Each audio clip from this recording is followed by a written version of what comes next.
Mr. Secretary, thank you so much for taking the time to join us.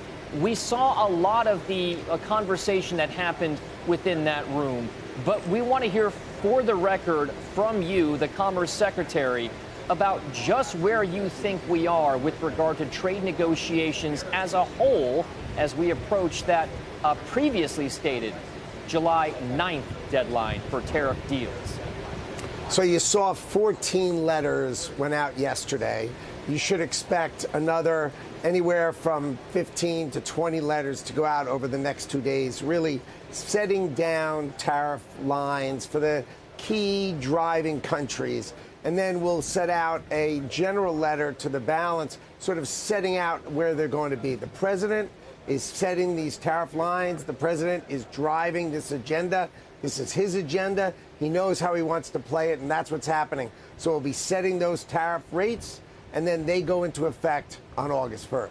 Mr. Secretary, the president may be driving the entire negotiation and conversation, but that doesn't mean that folks like you and Treasury Secretary Scott Bessent aren't out there trying to execute the plans along with U.S. Trade Representative Jamieson Greer.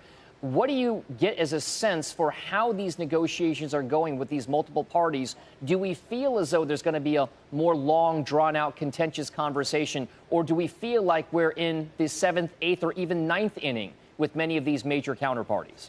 Oh, we're definitely in the 8th or 9th inning with these counterparties. So what's happened is many of these countries have made us offers to finally open their markets. You know, they go slowly, they go with it, and then finally they come to the table at the very end and they start to open their market. And the key is the president wants to balance our trade deficit with the fact that these countries are finally opening their market. And if you have something like Vietnam where they say, okay, we'll really open our markets, then the president decides, okay, this is the rate we'll do. If you're really going to open your market to our farmers, to our fishermen, to our machines, to our tools, to all of these things going into their country, then, okay, if you're going to give our people that opportunity, I'm willing to cut that rate, which he did with, obviously did it with the UK, he's done it with Vietnam. My guess is he will do it with a few other countries. But basically, if they don't really open their market and they come with these half-baked or a little bit here and a little bit there, the president's saying, look, we've got these huge trade deficits. It's time for you to pay the tariff to trade with the United States of America. Unless you're really going to open, that's how it's going to be. It's Kelly, Mr. Secretary, and I snapped to attention when I heard the president saying 50% tariffs on copper, 200% potentially on pharmaceuticals. We understand it, so the Commerce Department looks through all those sectors, right, and then make your recommendation. How close to final would you say the recommendations in those two sectors are at this point for 50 and up potentially 200%? So copper is finished. We've done with our study. We've handed the study over to the president. The president knows that he has the ability, since we've studied the market of copper, to set the market tariff for copper.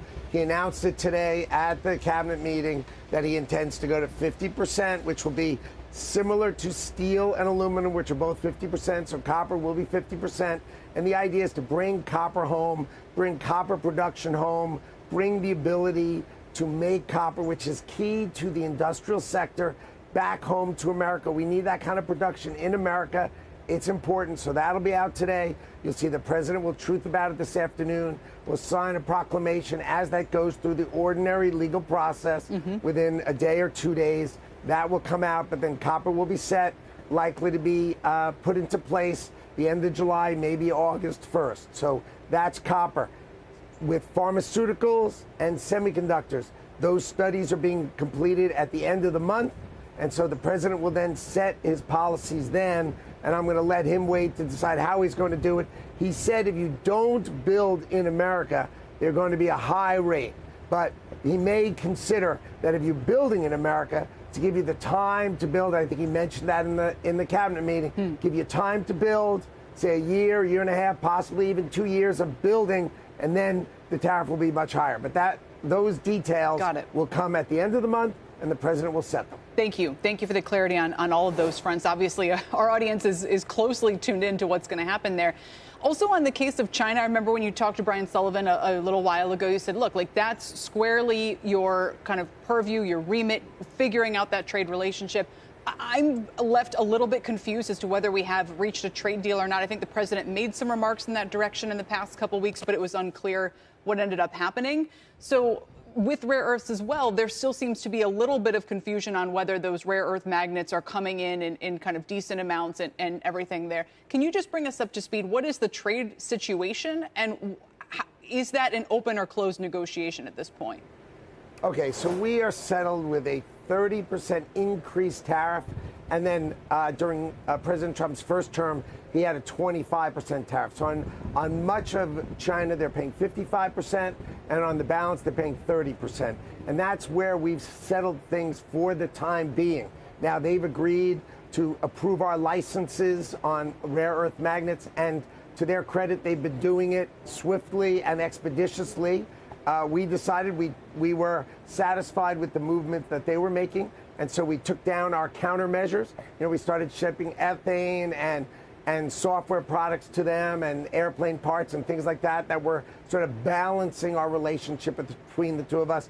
But we're in a pretty good place now. I think we're going to meet in early August, and we're going to start kicking off a bigger trade conversation between the two largest economies in the world, China and the United States of America. So that's going to be kicked off in early August with myself, Secretary Bessent, and Ambassador Greer. We'll all be going together.